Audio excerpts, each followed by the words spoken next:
There are hearts bigger than planets, black hearts that absorb light, hope, and dust particles that eat comets and space probes. Motionless, sullen dirigibles, they hang in the empty space between galaxies. We can't see them, but we know they're there, fattening.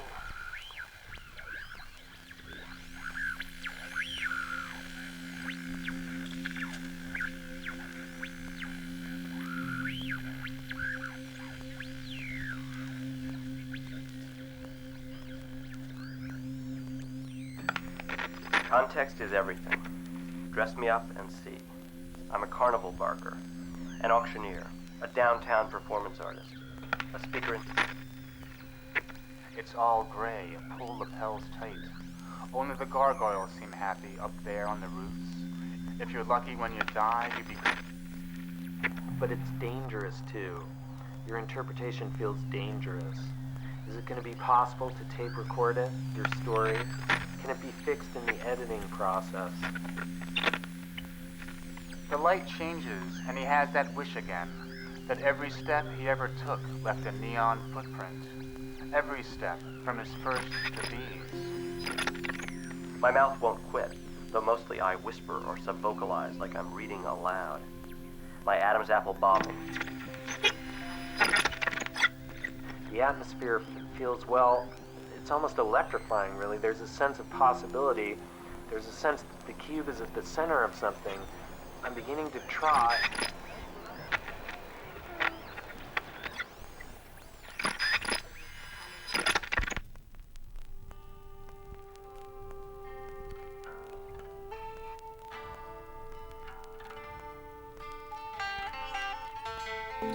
I'm here because I was born here, and thus ruined for anywhere else.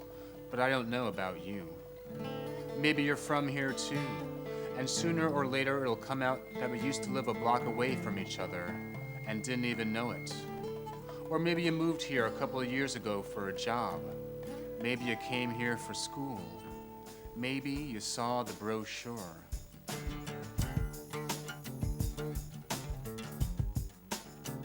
No matter how long you've been here, you're a New Yorker the first time you say, that used to be Muncie's, or that used to be the TikTok lounge. That before the internet cafe plugged itself in, you got your shoes resold in the mom and pop operation that used to be there. You're a New Yorker when what was there before is more real and solid than what is here now.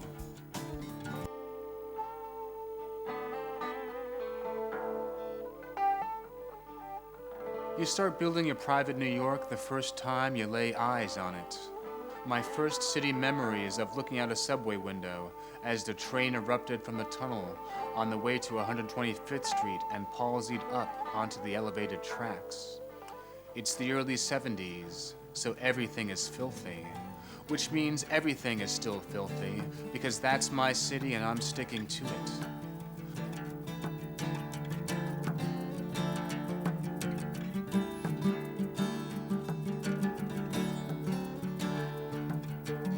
Maybe you were in a cab leaving the airport when the skyline first roused itself into view. All your worldly possessions were in the trunk, and in your hand you held an address on a piece of paper. Look, there's the Empire State Building. Over there are the Twin Towers. Freeze it there. That instant is the first brick in your city.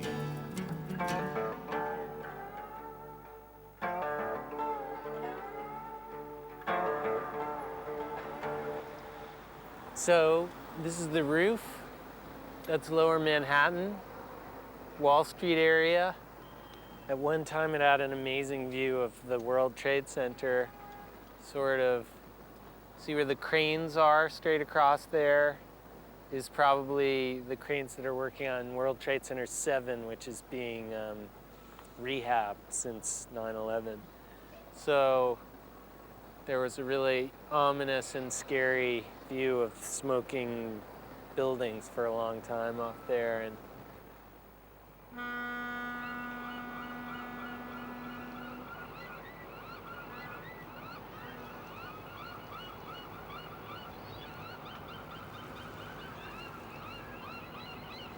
And And now, of course, there's something missing, which is the Twin Towers. And the weird thing is that the angle of the Brooklyn Bridge, Manhattan Bridge is so weird on its approach that it's really kind of hard to think of where they were. You sort of think that they're at the foot of the bridge, but they're actually over there. And so there's a weird sort of ghost idea of where they used to be. And I know I find myself kind of scanning the horizon for them and trying to figure out where they're supposed to be. And I know it happens to a lot of other people where you have this deep, ingrained memory of these two towers standing, and of course now they're gone, and you're always being reminded. I have given my life to observing the hearts, dark hearts, heavier than weight itself. Too heavy for reality to bear, they punch a hole in it and sink through into the dream underneath. They give off a kind of light, but it is a backwards light that races inward away from the onlooker to hide itself from view. So this light, whose color we would so much like to know, maybe it's a color we haven't seen before, for which we must sprout new eyes, looks more like darkness than any ordinary darkness, and seems to suck the sight from our eyes and make itself visible in the form of a blind spot.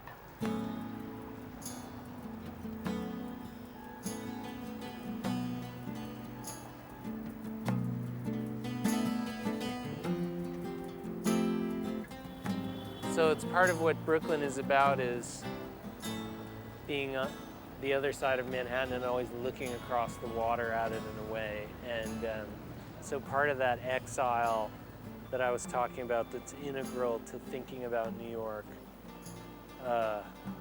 is inherent in Brooklyn's not being Manhattan.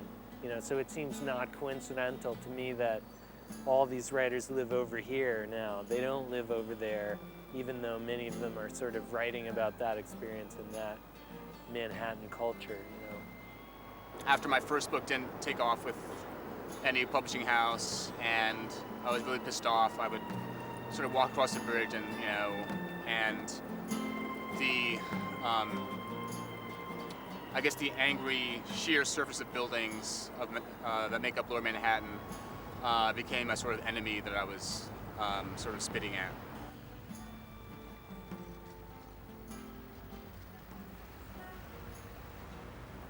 In this investigation, invisibility is evidence, blindness the closest I may come to insight, the particular shape and tenor of ignorance, a clue and a scripture. When I can no longer see anything, I will know I am face to faceless with the heart.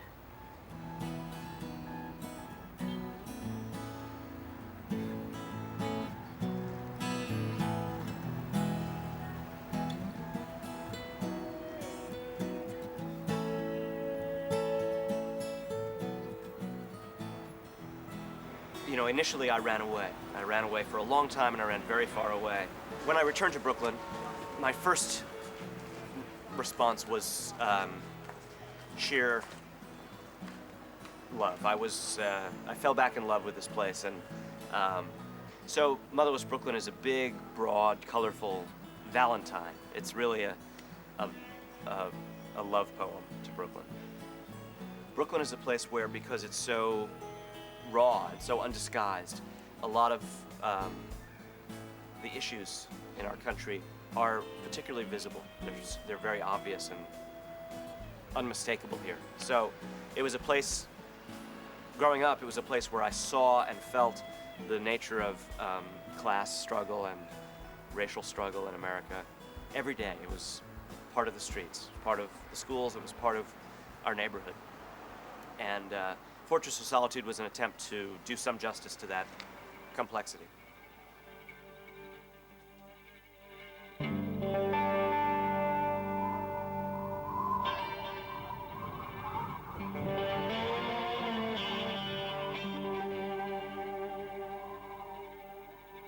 I grew up in the library of St. Vincent's Home for Boys, in the part of downtown Brooklyn no developer yet wishes to claim for some upscale, renovated neighborhood. Not quite Brooklyn Heights, nor Cobble Hill, not even Boerum Hill.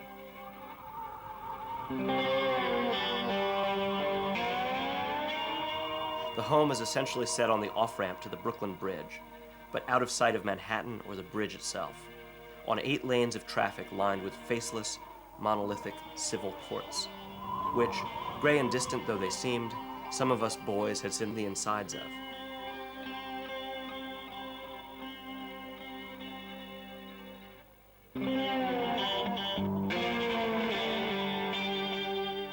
By Brooklyn's central sorting annex for the post office, a building that hummed and blinked all through the night, its gates groaning open to admit trucks bearing mountains of those mysterious items called letters.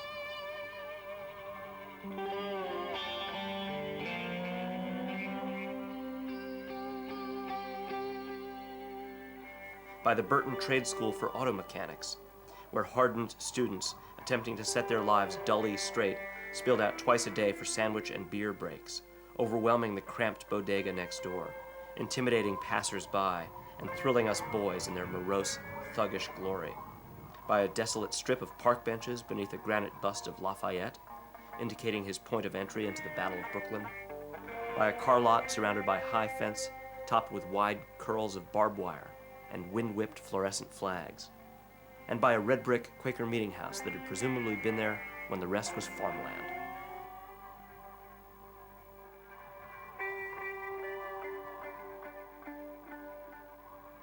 In short, this jumble of stuff at the clotted entrance to the ancient, battered borough was officially nowhere, a place strenuously ignored in passing through to somewhere else. Until rescued by Frank Minna, I lived, as I said, in the library.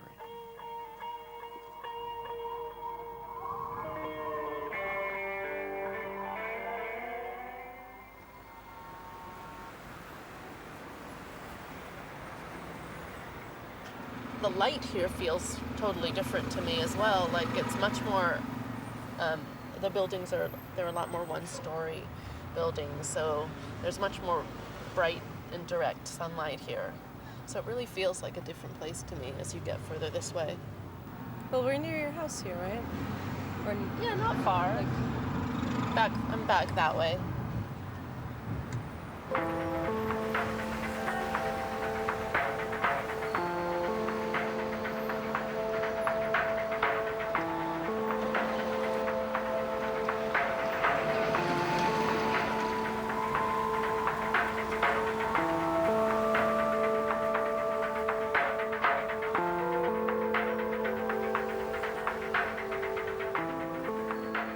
These are the, 100-year-old, between 100 and 150-year-old classic Brooklyn row houses that I grew up in. My characters Dylan and Mingus grow up in these houses as well. For me, they're full of intense meaning. And First day we moved in, all the neighbors were like, oh, hey, and everyone's in each other's business because it's like a little island. the book was just really an attempt for me to try to convey to someone else the feeling that I experienced when I walked down this street. Maybe a failure, maybe impossible to do, I don't know. I guess growing up, we always moved around every couple years, and I kept it up in Brooklyn for a while.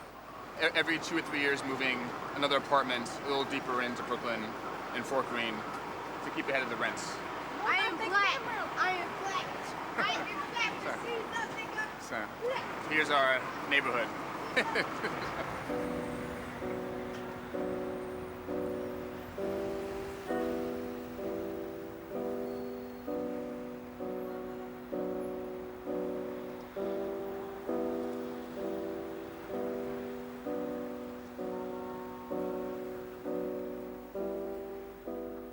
See, this is the slate and this is concrete which has come to replace it. This is the more pure, the old sidewalks. This is how it should be. You can see there's a bunch of it right here. But the chalk marks redeem the concrete. They say there's still evidence, childhood, there's still play here. These streets used to be a wonderland of childhood. You know, it's one of the things that happens when a neighborhood gentrifies is the population goes down. So all the crack houses are now French bistros. There was one crackhead named Tony who was sort of like a neighborhood fixture, and he disappeared for a while, and he came back, and he gained like 100 pounds, and I asked him what he was doing. He said that he'd gotten arrested and either had to go to rehab or go to jail, so went to rehab. And he's actually fixing up all the broken up brownstones, so I guess he was kind of gentrified also. This is the American story. Constant gentrification, constant renovation, constant, erasure of the past. But the difference, the thing that defines Brooklyn, is that it fails. So when I look around this part of Brooklyn, I see 1973 there, I see 1978 there, I see pieces of the past in close confrontation with this bold, bright, shiny new future that's supposed to be arriving.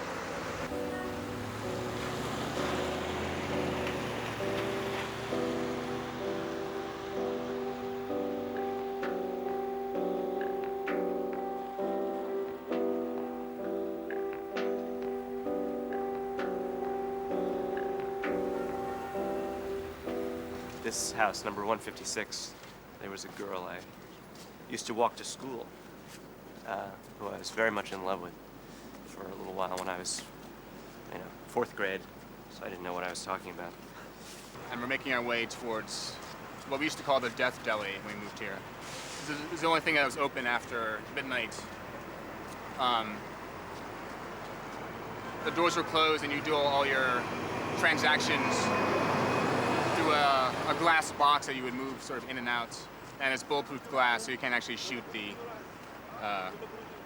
deli owner. This corner right here, I think this doorway, maybe the next one, up this stairwell, very dark, to one of these apartments, my friend Carl and I would go and push money through the door, and we would get a nickel bag of marijuana. And the problem was, of course, that we were just a couple of little white boys. And so, as customers, we weren't very important to them. So they would sell us hair or lint. They didn't always make sure it was marijuana. They didn't care because we didn't have any force to protect us. There's a lot of sketchy characters. There's the only thing open. You just kind of wait in line, and people always, conducting business on the phone there, and occasionally shootings. You hear gunfire, and maybe you avoid the Death Deli for a couple days. But then life goes on. And then life goes on. You have to go back. So, and now I've been here late night, and a lot of people in there. The bulletproof glass is down, and it's no longer quite the same thing. But And you would get stoned anyway, right? We get stoned on the hair, yeah. And, well, and sometimes the hair was better than the marijuana.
The railroad. The endless railroad. It looks like it's...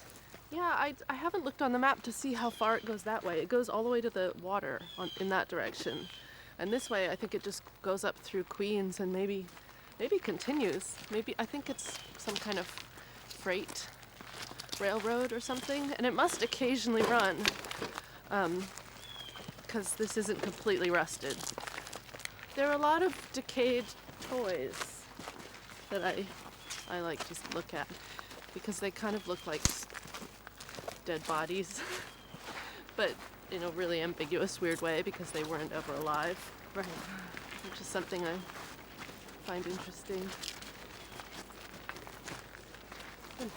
And pieces of old machines and a decapitated teddy bear. Or Bunny. Or bunny. Good point, yeah. Could be.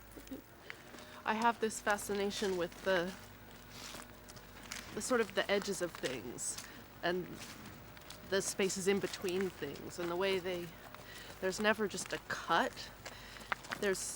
It always kind of leaks in, you know, like this strange, I don't know, material ooze from the city that's kind of spilled into this crack zone. I think I'm fascinated by the way everything gets sort of mixed up in those and sort of blurred in those in-between places. And it's true at the edges too, you know, there's this kind of impure territory that I think is the most interesting space.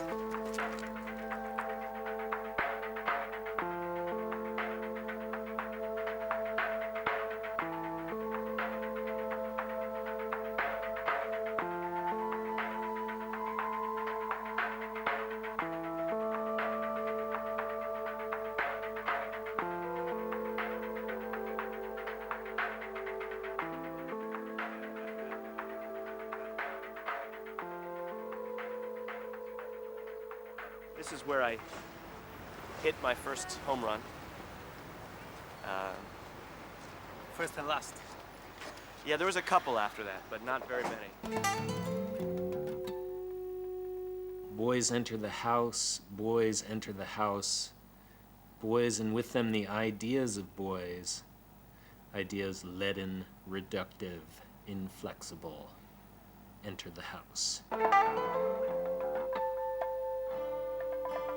Boys, two of them wound into hospital packaging. Boys with infant-patterned baldness slung in the arms of parents. Boys dreaming of breasts enter the house. Twin boys, kettles on the boil. Boys in hideous vinyl knapsacks that young couples from Edison, New Jersey wear on their shirt fronts. Knapsacks coated with baby saliva and staphylococcus and milk vomit enter the house. Two boys, one striking the other with a rubberized hot dog, enter the house. Two boys, one striking the other with a willow switch about the head and shoulders, the other crying, enter the house.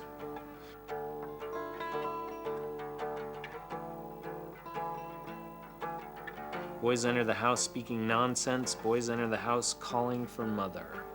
On a Sunday in May, a day one might nearly describe as perfect, an ice cream truck comes slowly down the lane, chimes inducing salivation, and children run after it. Not long after which, boys dig a hole in the backyard and bury their younger sister's dolls 2 feet down, so that you will never find these dolls, and these dolls will rot in hell, after which boys enter the house. Boys enter the house, starchy and pressed shirts and flannel pants that itch so bad, fresh from Sunday school instruction, blonde and brown locks respectively plastered down, but even so the number of cowlicks protruding at odd angles, disconsolate, humbled, uncertain if boyish things, such as shooting at the neighbor's dog with a pump-action BB gun and gagging the fat boy up the street with a bandana, are exempted from the commandment to love the Lord thy God with all thy heart and all thy soul, and thy neighbor as thyself.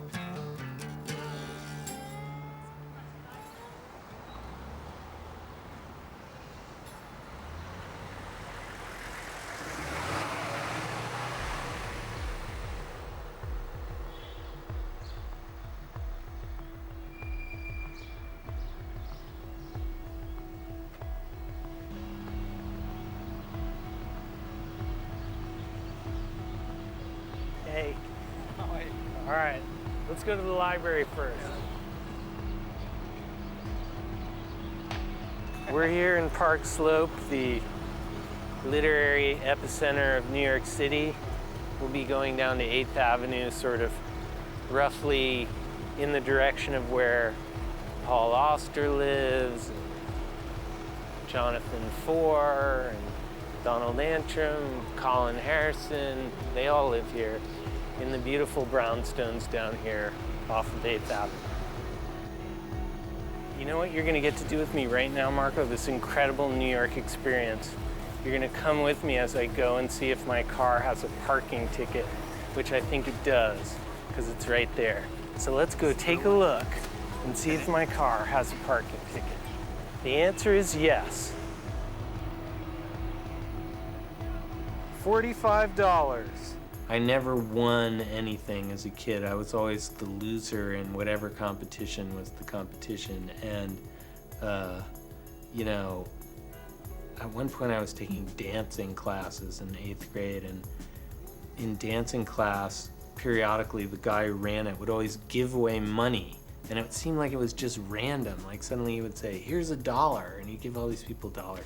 I never got any of the dollars.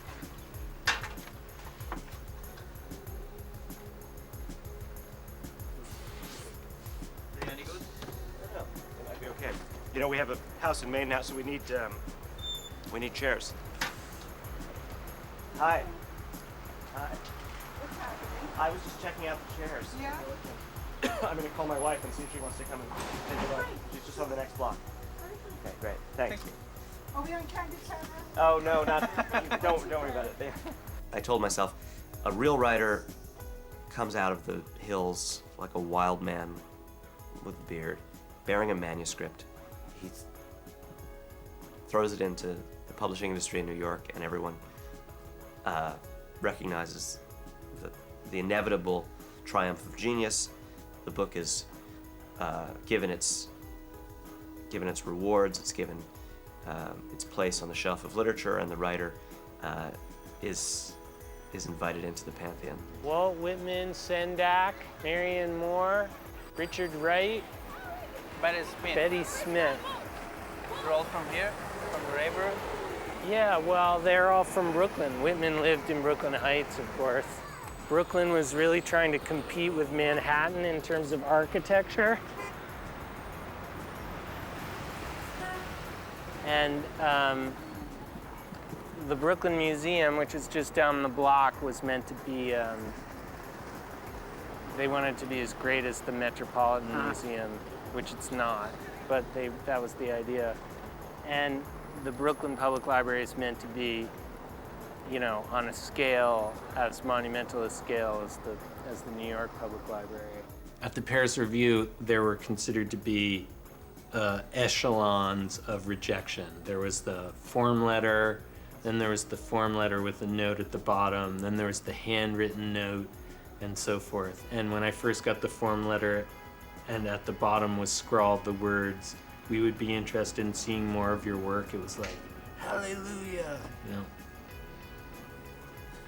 Yeah. I'm gonna just knock on the window. Hang on. I'm in the middle of an absurd enterprise. I'm being taped by an Italian film crew. Hello, I'm the absurd Italian. This is Hi. Marco, Jeremy, one of my oldest friends. Yeah. How's your schedule looking? What's? Do you think you're cutting out on Thursday or? No. I gonna did stay? everything. I'm leaving next Thursday. Well, should we count on Thursday night? Great. Fabulous. All right. That's what I was going to call you about. Great. Dynamite. I won't keep you any longer now.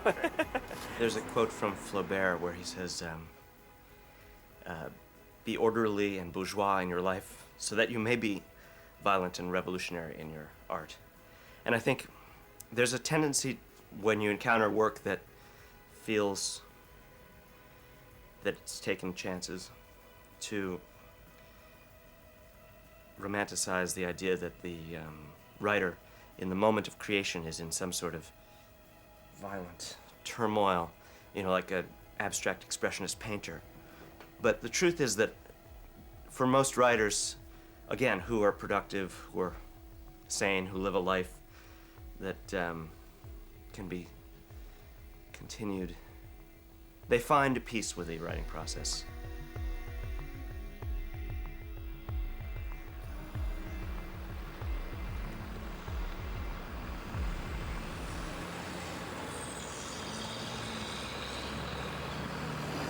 Obviously, Manhattan will always have the affluence and always have, you know, the great cultural institutions that it has. But right now, Brooklyn has a really powerful kind of community spirit to it that's really charming. And that's sort of why I think it's important to come here, because, you know, everybody uses this library. It's not a research library like the 42nd Street Library. It's a community library where people really come and browse the shelves and take out books and stuff like that, you know.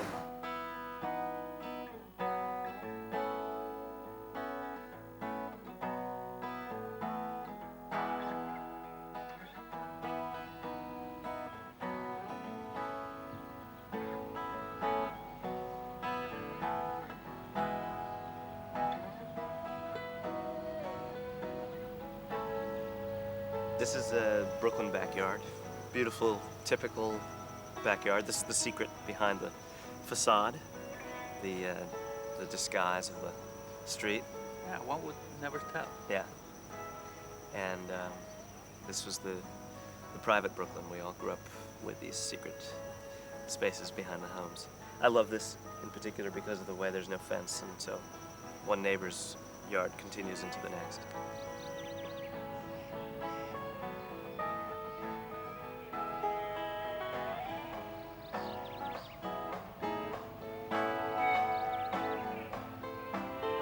But, you know, as a child, my world expanded slowly. First, it was one block. That was the whole world, Dean Street. And then, gradually, it became the neighborhood. And then I would go to Park Slope, or I would go to Brooklyn Heights. And then the city across the river became part of my world, and I would take the subway. You know, that moment for a child in New York City, the moment when you're old enough to take the subway alone, is a big change. And so you take Manhattan, you take possession of it, growing up in New York.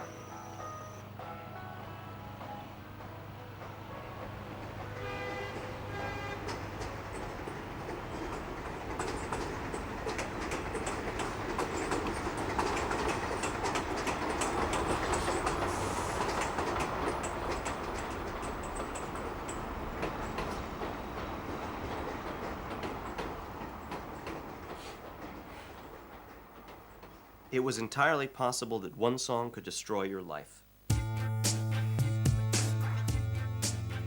Yes, musical doom could fall on a lone human form and crush it like a bug.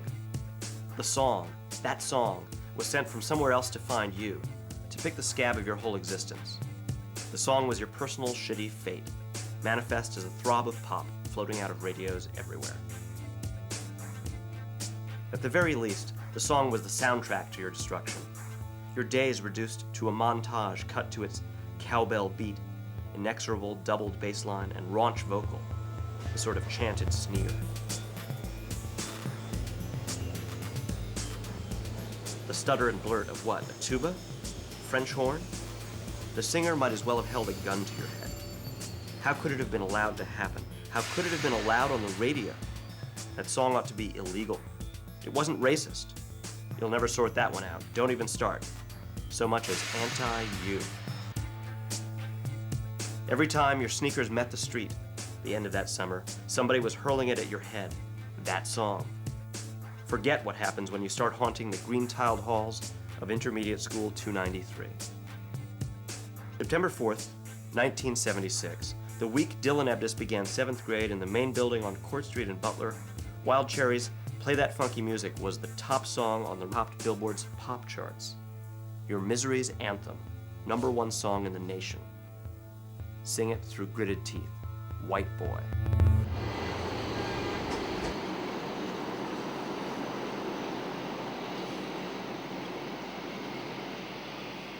This is Coney Island, the edge of Brooklyn.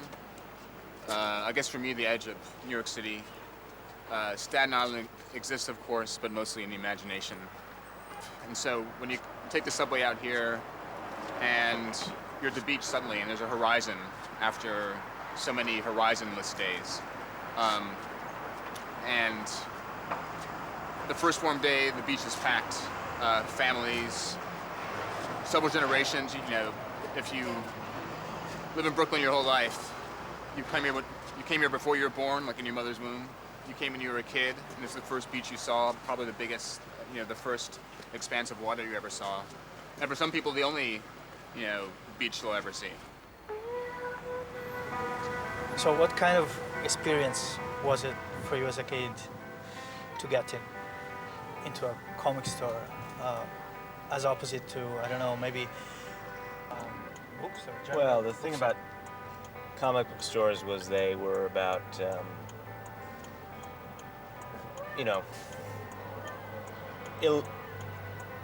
illegitimate, marginal, secret, forgotten subject matter. It was very evident when you read Marvel superheroes in the 70s that they'd all been better in the 60s. So there was also this air of degradation to them. It was like the city itself. It was like a fallen greatness. New York City was in ruins. Marvel Comics was in ruins. It was all better before. It's just like our parents always told us the 60s were better. The Beatles were together. Paul McCartney was terrible after the Beatles. Spider-Man was like Paul McCartney. And we wanted to get to that essence. We wanted to discover the Fantastic Four when Jack Kirby was drawing it. What was the secret of the subways? How did they become so corrupted and strange and covered with graffiti? And Marvel Comics were similar.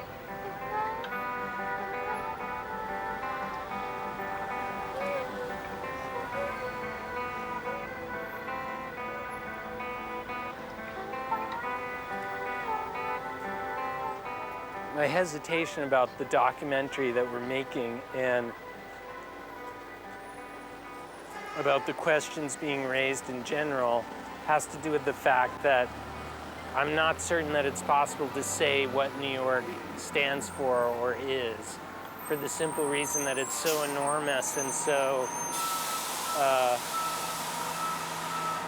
hydra-headed that anything that you would say about it would be reductive at the moment that you would utter it. And similarly, if you try to write about a place as big and complicated as New York is, you recognize that you're doomed to failure in a way from the outset. And with that in mind, it only becomes possible to do it after the fact or at a great distance from the place that you're doing it. So this idea of James Joyce that you need to be in exile to write about a place, I feel like that's kind of true about New York. So I guess in trying to come up with places to show you guys, I couldn't really think of anything, because what I do for fun is really just kind of walk around. I take my notebook and walk, a couple hours, and even though it's loud and a lot of people there, I can generally come up with a lot of different things.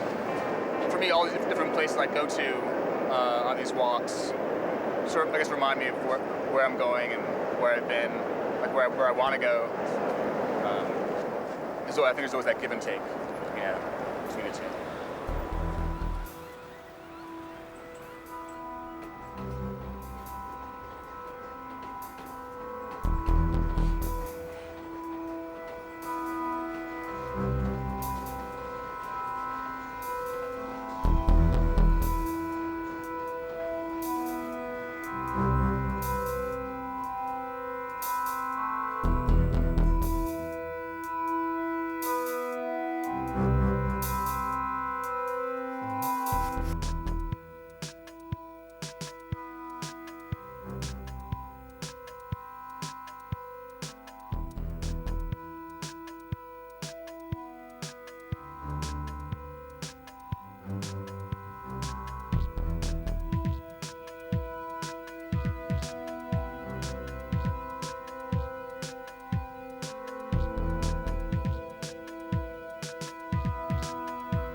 To be an American writer is to have a lot of really good material at hand, I think, because there's so much contradiction and so much hypocrisy in American culture and government and politics that There's plenty to write about, you know. There's never a dearth of material.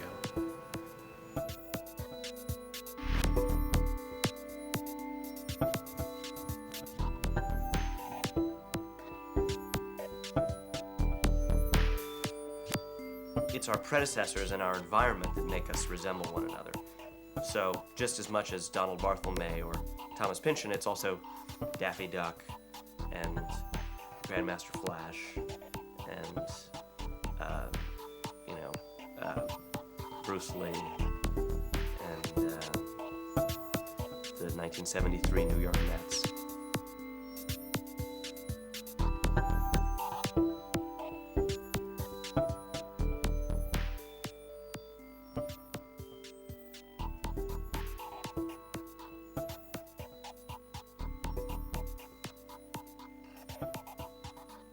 I guess I think myself as a writer, and then sometimes you're an American writer, sometimes you're a New York writer, sometimes you're an African-American writer. Sometimes you're the writer who's not really doing that much. Sometimes you're a writer watching TV. I mean, I think, not to be corny, but there's so many different Americas, and so many different ways that I see myself, that writer, a guy with a desk, and a computer and a pad. I'll latch onto that.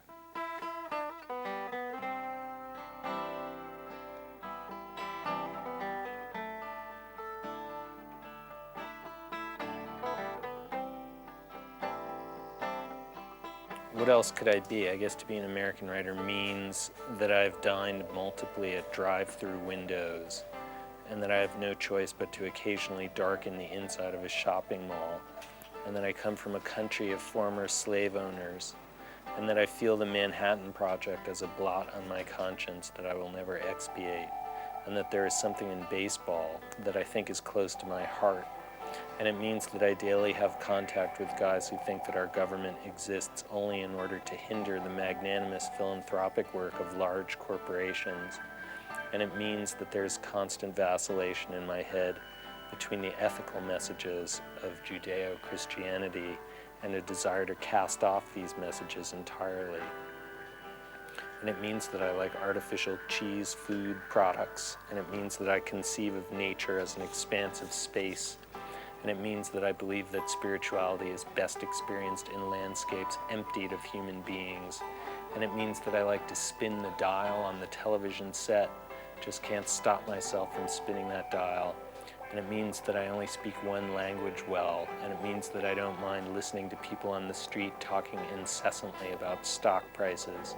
And it means that I look to Europe for a definition of the high arts. And it means that sometimes I can't tell the difference between high and low arts.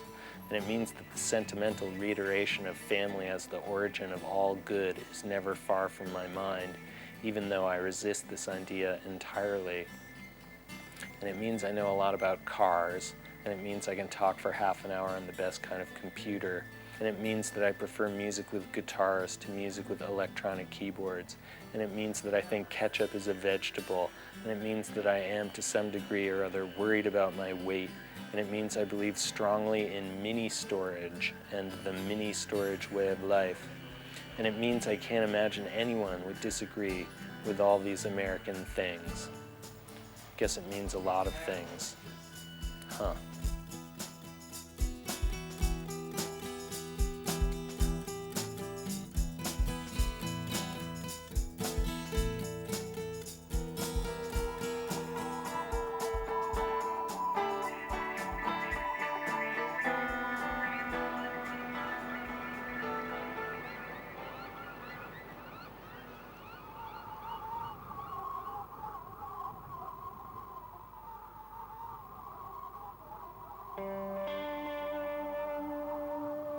Sleep is falling. The crumbs run in drifts down the street, collect in the gutters.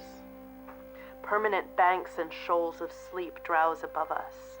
They can be thick enough, it is whispered, to slow a plane to a standstill and hold it fast above the earth. Some planes disappear and are never found.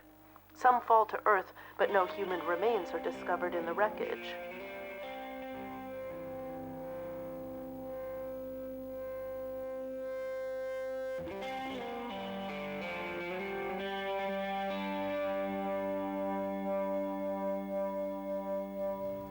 If there's a character that you know you can do well, stop doing it. I mean, I think you've learned all you can from doing that character, so why repeat yourself? If there's something you're scared of, the sort of fear of failure, I think, try the scary thing, do the thing that you don't know if you can do, because when you pull it off, you're gonna be very happy, and you will have forced yourself to become a better writer.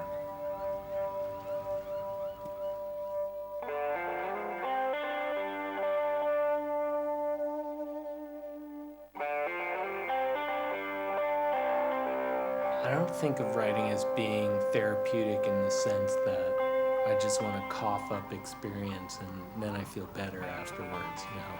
But I do find that writing about things that have happened is an ordering experience. In other words, I begin to understand it better because the time that it takes to write about something requires insight and reflection and analysis and interpretation, you know. So I have no idea if it's a story. I don't even care if it's a story, but I can start to understand this experience or think about this experience better in a more rational way.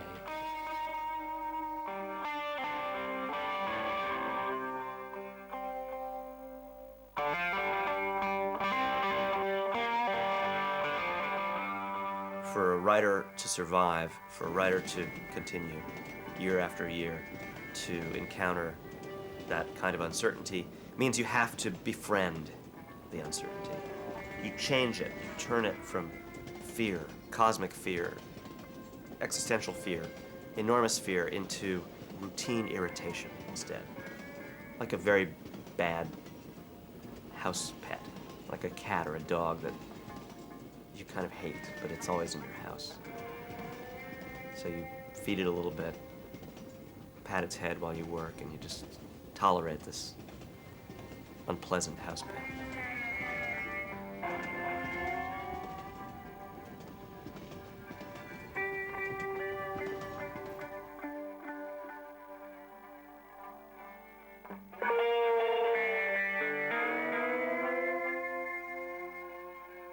There are Gnostic teachings of another sleep, the opposite in every respect of our sunny, everyday sleep. One reads of a dark, greasy, subterranean sleep, which seeps out of solid rock and hardens into strange fungal forms, and plugs underground rivers with a glassy but flexible mass that can be reliquefied by one blow of a pickaxe.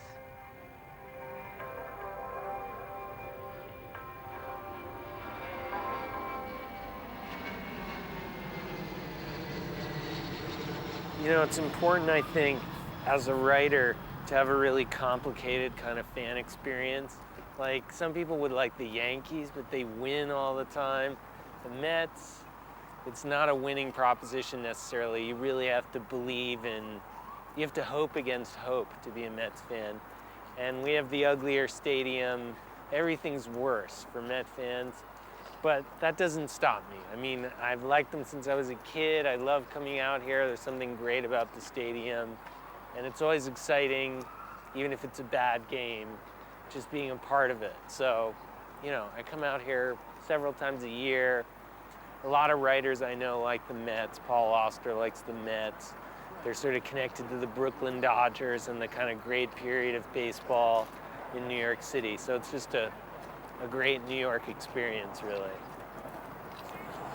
And also you said that among you writers, you always talk about baseball. Yeah. Jonathan Lethem, for example, I mean, he's a guy who could talk about baseball. Yo, what do you think? Yeah, you should definitely have one. I think you want blue. Blue is the right color, yeah. Okay. Only $5. We'll get two, actually. I'll get the orange, and you get the blue. Okay? All right, excellent. No special discount? It's the losing price. It's the Mets are losing yes, price.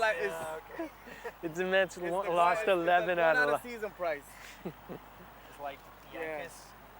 Yes. Double. Yankees $10 for one. Right, exactly. Have a good day. Enjoy the All game. right, take care, All man. right. See ya. All right. That looks good on you. All right, let's see. Okay, so All right, let's in we go. see the game. Who's playing tonight? The Phillies, Philadelphia. Are they good? They're better than the Mets, but that's not that's saying easy. much. They're in third place, I think. And the Mets are last? Second Already? to last. Second Very to last. close to being in last.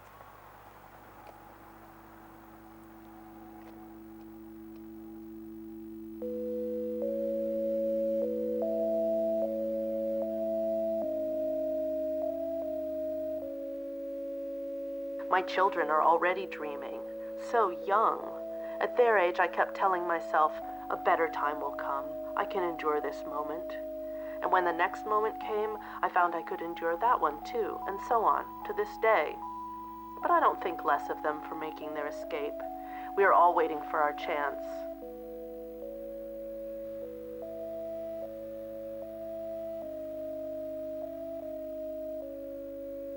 Out of care and duty leaps the shocking blossom of the new, vibrant, imperious, reeking of pollen. It is a subpoena, a lure, a gauntlet. If we are honest and brave, we have little choice. We kick over our happy home and go. We step out of the airplane onto a golden cloud.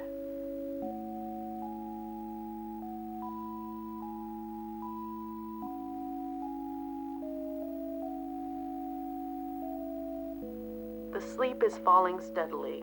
I could go out and gather it. I could pat it together. My hands would know what to do. I would like to make one more flight. This time I would not let my chance go by. I could leave my life. I could change completely. Is it time?